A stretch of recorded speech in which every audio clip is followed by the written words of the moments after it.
कौना दीवाना से फसल बारू के कारा दिलवा में धसल बारू काहे बताए? अरे बोलो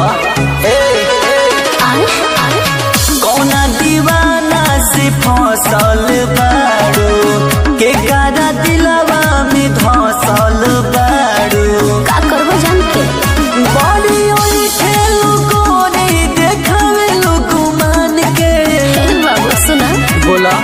हमरे पलटावे ना जान के अच्छा देहलोड़नी ओढ़े पसवान के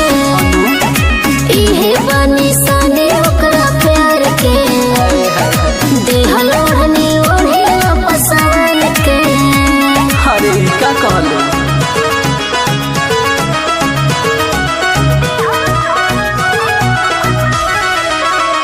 म्यूजिक बाय मनु राज अपना स्टूडियो बिया कौनो नेता हटे की रंगदार हटे हो सबसे अलग मजनुआ हमार बटे हो बुझला अरे सब बुझता नहीं दिल हमारा के अपन देख के तू देखा हट साइड जानी तू देहिया में ठेका तनी दूर रहो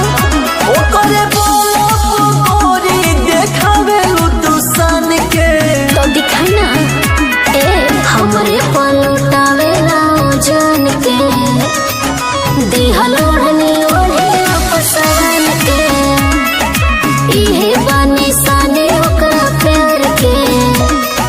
देहलोड़नी ओढ़े पसवान के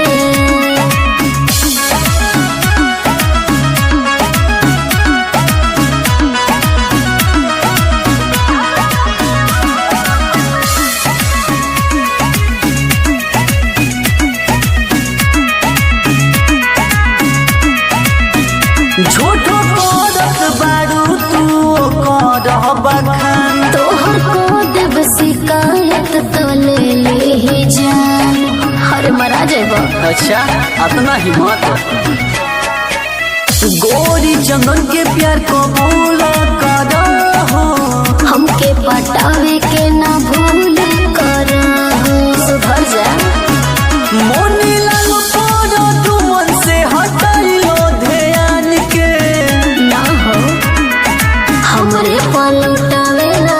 जान के अच्छा